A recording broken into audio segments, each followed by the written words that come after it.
الحمد لله رب العالمين والصلاة والسلام على المبعوث رحمة للعالمين وعلى آله وصحبه ومن والاهم بإحسان إلى يوم الدين وبعد. قال الله عز وجل في كتابه العزيز وفرقانه الحميد بعد أعوذ بالله من الشيطان الرجيم بسم الله الرحمن الرحيم ويوم يعض الظالم على يديه يقول يا ليتني اتخذت مع الرسول سبيلا يا ويلتى ليتني لم أتخذ فلانا خليلا لقد أضلني عن الذكر بعد إذ جاءني وكان الشيطان للإنسان خذولا. صدق الله العلي العظيم.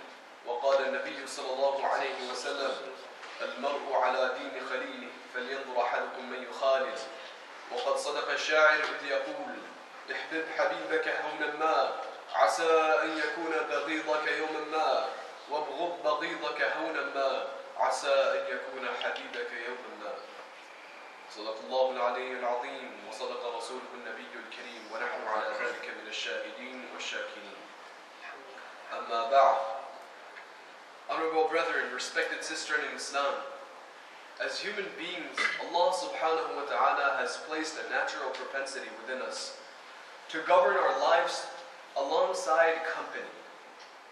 We like to surround ourselves with people, which is why a lot of us, and this applies for majority of us, a lot of us, we look for friends, we look for good company that we can spend our time with, that we can enjoy our joyous moments with. And obviously amongst us, there are some who prefer solitude. And from a religious point of view, there's nothing wrong with that as long as that it's done with the proper reasons. Like Imam al-Shafi'i rahimahullah states, إذا لم أجد خلا تقيا فوحدتي ألذ وأشهى من جليس أحاذره. That when I don't find someone who is righteous, someone who is God-fearing, someone who will make me remember Allah subhanahu wa ta'ala, then it is solitude from which I derive benefit. I don't go out of my way looking for company. It doesn't matter how bad the company may be. And this is our ideal role model as far as looking for company and befriending people is concerned. Unfortunately, a lot of us, when it comes to looking for friends, we have the wrong idea. We have an idea which is not the idea that Allah subhanahu wa ta'ala would want us to have. And depending on how we fashion or we model or we tailor this propensity, this natural proclivity which Allah has placed within us, it could either be a token for us for eternal bliss or perpetual doom. May Allah subhanahu wa ta'ala save it from being the latter. Basically, Jannah or Jahannam could be decided. It could be based upon the fact of who we spend our time and who we spend our lives in this world with. And may Allah subhanahu wa ta'ala save us and protect us from being amongst those on the Day of Judgment who will complain to Allah subhanahu wa ta'ala regarding their friends, regarding who they associated themselves with, and say to Allah that these guys are the ones who made us lose track of you. And to give us a parable, to give us an example of what exactly company can do to an individual, Rasulullah sallallahu alayhi wa sallam very beautifully gives us a wonderful parable. He says that imagine an individual who goes to visit someone who deals with musk, someone who deals with fragrance, someone who deals with perfume, and somebody who goes to visit a blacksmith. The individual who went to go visit his friend or buddy or just hang out at the place where perfume is sold, he will leave that vicinity smelling of the perfume regardless of whether or not he had any direct contact with it. Just because of the fact that he went there. He was around people who smelt that way. He was around that wonderful smell. He will leave emanating that wonderful smell as well. As far as the individual who went to visit the blacksmith is concerned, it doesn't matter. He didn't advertently go there to go and come back smelling of a very burning and a very foul smell. But just because of the fact that he went there, he was around that smell, he will leave emanating that smell. He will leave with hints and elements of that smell. So just like that, a person who goes and sits around individuals who are pious, who associate themselves with talks of the hereafter, etc., etc., he will come back inadvertently developing those traits. And in a similar fashion, an individual who goes and surrounds himself with those incurring the wrath of Allah subhanahu wa ta'ala, he will also become like them. He will also develop those traits. That's how it works. That's how Allah created us. You are who you surround yourselves with. Rasulullah sallallahu alayhi wa sallam states, "Al-mar'u ala dini khalili, falyanzur ahadukum man yukhalil." That a man is upon the deen, the religion, or just deen means a complete way of life. He is upon the complete way of life as his friend. So choose wisely, select wisely as to who you make your friend, your close buddy. And Luqman Hakim, a very wise individual, a man who chose or who preferred wisdom to prophethood, he has a surah allotted to his name. Allah subhanahu wa ta'ala actually gave one surah in the Quran a name which was his name, Luqman. And in it, Allah subhanahu wa ta'ala makes mention of a lot of advices that he made towards his son. And amongst some of the advices, which are probably not mentioned in the surah, but amongst his advices to his son was, "Oh my dear little son, surround yourself with those individuals who draw the mercy of Allah. And stay far away, distance yourself to the best of your ability from those who draw the wrath of Allah subhanahu wa ta'ala, lest you be part of those who incur His wrath." When Allah subhanahu wa ta'ala wants to send mercy to an individual, Allah subhanahu wa ta'ala, for instance, wants to send rain upon our lawn. Will the rain only be specifically coming down and descending upon that lawn, or will the whole entire vicinity, the whole entire area around it, in close proximity to our lawn, benefit from that rain? The whole entire lawn will. The whole entire community will. And that is a disguise of the mercy of Allah. Just like that, when a tsunami comes, does it only specifically destroy those people who have incurred the wrath of Allah? Of course not. There's a lot of good people who go with it too. So just like that, when the mercy of Allah descends or the wrath of Allah descends, we should be vigilant as to where it may or may not descend. And we should surround ourselves with people accordingly.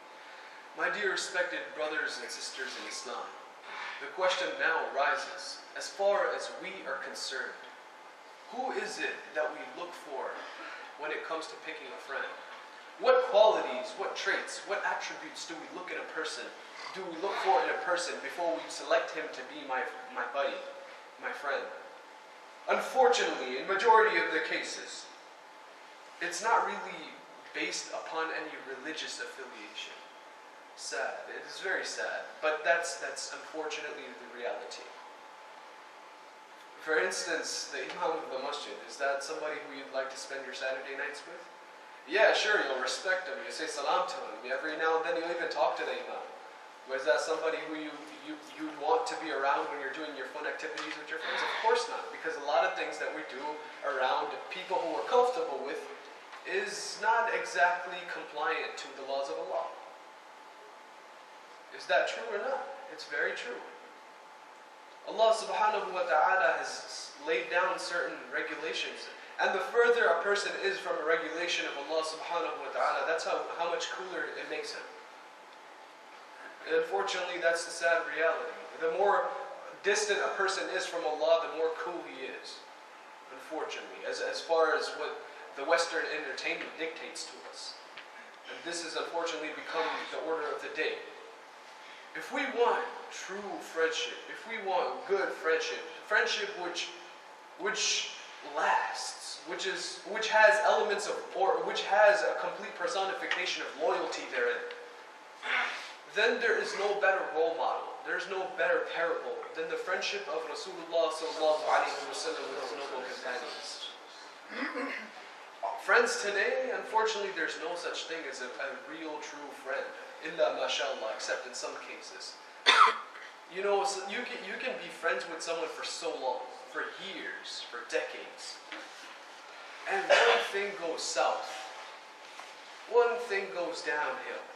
And the whole friendship is over. It's as if nothing good, no joyous moments, no jubilant occasions occurred between us. It's as if all of that was non-existent. That's another reason why a very beautiful poem by an anonymous poet goes, احبب حبيبك هونا ما عسى أن يكون بغيضك يوما ما. It's friendship advice. احبب حبيبك هونا ما عسى أن يكون بغيضك يوما ما وابغض بغيضك هونا ما عسى أن يكون حبيبك يوما ما. That love your friend, love your buddy to an extent. Why? Because it is possible that one day he could turn his back against you and become your worst enemy. And hate your enemy also to an extent, because one day, who knows, at the time of need, he could become your best friend. So, without drifting off too much, what is ideal friendship? What is loyal friendship like? The friendship that Rasulullah sallallahu alaihi wasallam shared with his noble companions. We want a few examples just to illustrate how it was. As Rasulullah sallallahu alaihi wasallam initially, when he started preaching, he had no one. Just his wife Khadija radiallahu anha, his uncle Abu Talib. And apart from that, not really much. Rasulullah sallallahu alaihi wasallam was surrounded by a whole bunch of Arabs who initially, before they became Sahaba, were barbarians. They were vicious, they were violent people. No king ever even wanted to rule over the Sahaba. They were those who used to bury their daughters alive. And Allah subhanahu wa ta'ala has changed them just because of their affiliation with His noble Prophet sallallahu alaihi wasallam, from barbarians to radiyallahu anhum wa radu anhu, those whom Allah is pleased with and they are pleased with Him. And just to show you what type of loyalty is displayed in this type of a friendship, Rasulullah sallallahu alaihi wasallam, at the most vulnerable moments of his life, at times where he didn't do anything wrong to jeopardize the relationship between him and his companions, but his life was at stake. The Sahaba were there. The Sahaba were there. Abu Talha radiallahu anhu, or Abu Ubaidah ibn al-Jarrah radiallahu anhu, a very special Sahabi of Rasulullah sallallahu alayhi wa sallam. Rasulullah sallallahu alayhi wa sallam says, لِكُلِّ أُمَّةٍ أَمِينُ أَمِينُ أُمَّتِي Abu Ubaidah ibn al-Jarrah. That every nation has someone who you can rely upon, like a trustee. And if there's anyone that trustworthy in my nation and my companions, is Abu Ubaidah radiallahu anhu, amongst many. Abu Ubaidah radiallahu anhu, when Rasulullah sallallahu alayhi wa sallam was in the expedition, his helmet got stuck in his face. The chainmail from the helmet pierced his cheeks. And it literally was stuck so deep that Abu Ubaidah radiallahu anhu wanted to help. He could have tried anything. But it wasn't working. Nothing was working at all. Abu Ubaidah radiallahu anhu took it a step further. When he started yanking it out with his mouth, he lost a tooth. He lost a tooth, helping his friend Rasulullah sallallahu alayhi wa sallam. And guess what? It doesn't stop there. Abu Ubaidah radiallahu anhu sees that there's another piece of chainmail stuck in the cheek of Rasulullah sallallahu alayhi wa sallam. And he knows that, hey, I lost my first tooth, helping him yank out that piece of chainmail. But it doesn't matter. I prefer the comfort of my beloved companion Rasulullah sallallahu alayhi wa sallam, my tooth. And he goes for the second one and he yanks out his second tooth as well. He lost his teeth. Something that, there wasn't much dental care back then. He knew he would never get back because of Rasulullah sallallahu alayhi wa sallam. Just to help him, just to comfort his beloved. Abu Talha radiallahu anhu, a wonderful companion of Rasulullah sallallahu alayhi wa sallam. Rasulullah sallallahu alayhi wa sallam was traveling another expedition while Abu Talha perceived a whole bunch of showering arrows directed in the way of Rasulullah sallallahu alayhi wa sallam. He could have just pushed them out of the way and be like, hey, my job. He didn't even want to cause him the comfort of pushing him, or the discomfort of pushing him out of the way. Abu Talha radiallahu anhu went there and he took every single arrow that came the way of Rasulullah sallallahu alayhi wa sallam. He stood there as a human shield to protect his beloved. These were the Sahaba. Sacrifice anything, any moment. Abu Bakr as-Siddiq radiallahu anhu, the true companion of Rasulullah sallallahu alayhi wa sallam, to an extent where Allah mentions him, Allah refers to him in the Quran, إِذْ يَقُولُ لِصَاحِبِهِ لَا تَحْزَنْ, as the companion of Rasulullah sallallahu alayhi wa sallam. What did he do to achieve that? When everybody rejected Rasulullah sallallahu alayhi wa sallam, everyone seemed that the things that he was saying were absurd. When the incident of Isra and Mi'raj took place, where Rasulullah sallallahu alayhi wa sallam ascended the heavens, and he came and he told everyone, and everyone thought that whatever he was saying was absurd. So they saw Abu Bakr radiallahu anhu walking by. They called him and they asked him, Ya Abu Bakr, oh Abu Bakr, this is what some people have been saying without disclosing Rasulullah sallallahu alayhi wa sallam's name. And they narrated the whole entire incident of Isra and Mi'raj, where he ascended the heavens and the Buraq and everything. And Abu Bakr radiallahu ta'ala anhu was then asked, he was sought about what he thinks. What do you think? Is the person who is saying this crazy? Is he out of his mind? They expected, a yes right away. They expected him to say yes, of course he's out of his mind. How can someone do all of that, and especially in just one night? Abu Bakr radiallahu anhu responded with a very witty answer. He said, it depends on who said it. They said, okay, of course, it's your friend Muhammad sallallahu alayhi wa sallam who said it. He said, in that case, I most certainly accept it. That's why he was named As-Siddiq. Friendship based upon Allah subhanahu wa ta'ala, the love of Allah and His Messenger sallallahu alayhi wa sallam. This is what true friendship is like. My dear respected brothers and elders in Islam and sisters, Ali radiallahu ta'ala anhu, at a very emotional juncture in his life where he lost Rasulullah sallallahu alayhi wa sallam and then his noble consort, Fatima radiallahu anha, he made a very emotional poem, which I will quote a little snippet. He says, لِكُلِّ إِجْتِمَاعِ الْخَلِيلَيْنِ فُرْقَةٌ وَكُلُّ الَّذِي قَبْلَ الْمَوْتِ قَلِيلٌ.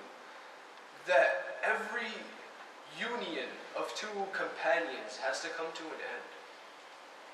And that union, which is only based upon a life from the cradle to the grave, is very short.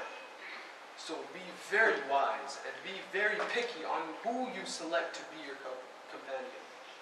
And of course, this is a wonderful parable for ultimate friendship. But the ultimate friendship is the friendship with Allah subhanahu wa ta'ala. Is the friendship with Allah subhanahu wa ta'ala. Where Allah subhanahu wa ta'ala states, أَلَا إِنَّ أَوْلِيَاءَ اللَّهِ لَا خَوْفٌ عَلَيْهِمْ وَلَا هُمْ يَحْزَنُونَ.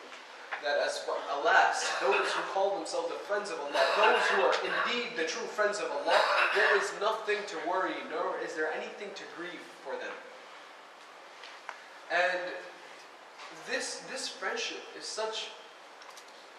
Imagine, just take a moment to imagine that, for instance, you think of yourself as the person, picture yourself in this scenario.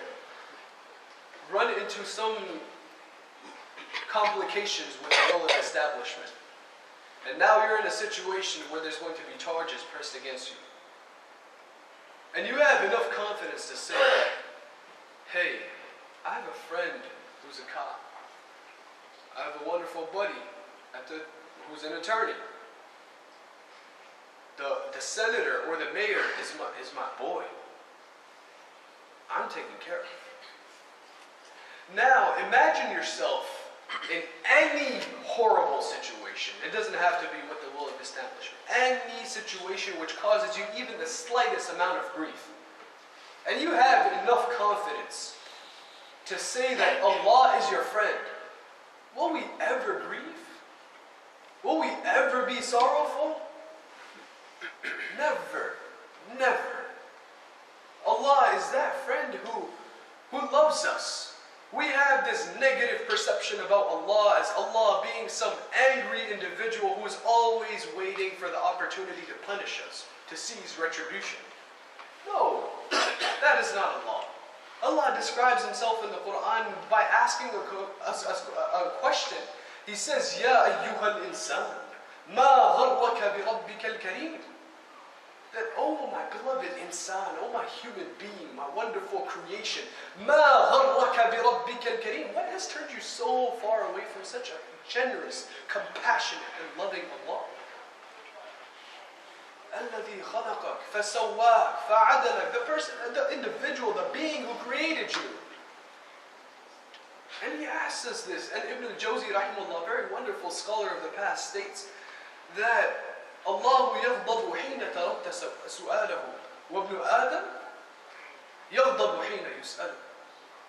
That as far as human beings are concerned, if you ask some prominent, some illustrious figure in the community for some handout, some gift, or some favor, the first time he'll very happily give it to you if he's a wonderful person, if he's a good person. The second time, with a little bit of hesitation, he'll give it to you. The third time, with a little bit more hesitation, but he'll give it to you. The fourth time, he'll get annoyed, in most cases.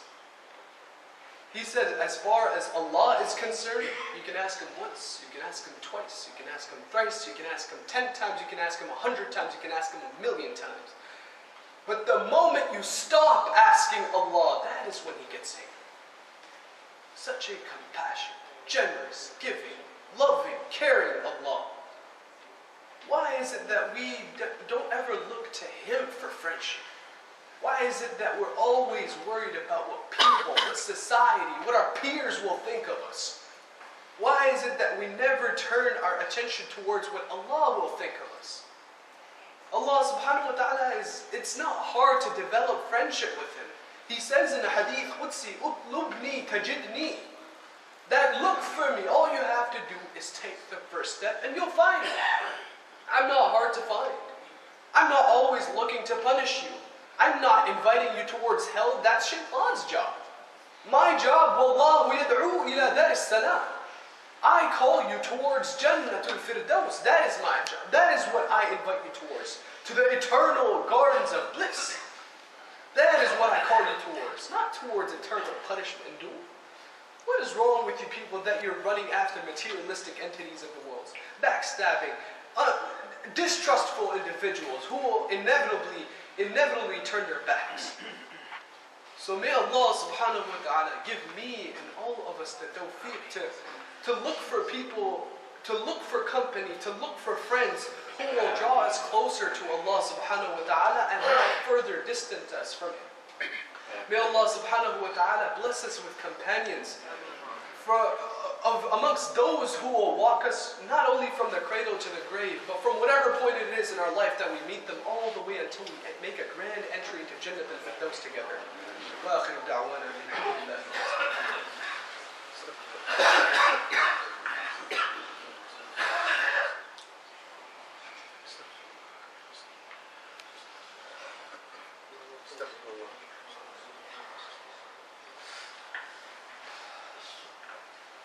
الحمد لله نحمده ونستعينه ونستغفره ونؤمن به ونتوكل عليه ونعوذ بالله من شرور أنفسنا ومن سيئات أعمالنا من يهده الله فلا مضل له ومن يضلل فلا هادي له ونشهد أن لا إله إلا الله وحده لا شريك له، ونشهد أن سيدنا ومولانا محمدا عبده ورسوله أرسله بالحق بشيرا ونذيرا بين يدي الساعة. من يطع الله ورسوله فقد رشد، ومن يعصيهما فإنه لا يضر إلا نفسه ولا يضر الله شيئا.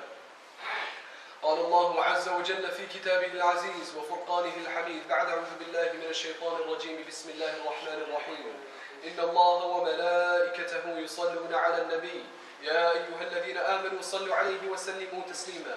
اللهم صل على محمد عبدك ورسولك، وصل على المؤمنين والمؤمنات والمسلمين والمسلمات، وبارك على محمد وأزواجه وذريته.